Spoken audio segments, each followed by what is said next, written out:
एक जमाने की बात है दोस्तों। एक औरत थी, वसुधा।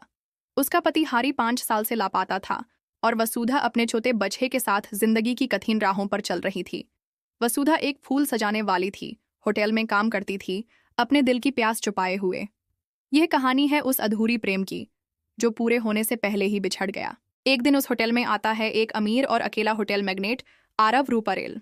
आरव को वसुधा में कुछ अपनी माँ की याद आ जाती है और वो उसके खुश मिजाज और मेहनती नेचर पर फिदा हो जाता है। धीरे धीरे आरव वसुधा को अपने दुबई के होटल में काम करने का मौका देता है। वसुधा पहले मना करती है, पर जब हारी के ऊपर संगीन इल्जाम लगते हैं, वसुधा अपने बच्चे की भले के लिए आरव की बात मान लेती है। दुबई जाकर वसुधा की जिंदगी बदल जाती है।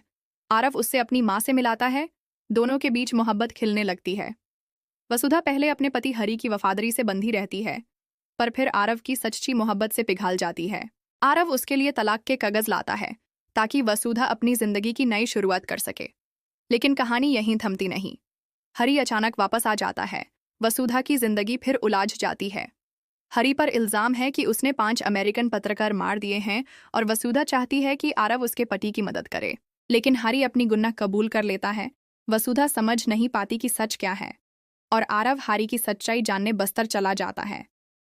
आरव बस्तर में सबूत ढूंढता है, वसुधा की बातों और अपनी मोहब्बत के सबूत।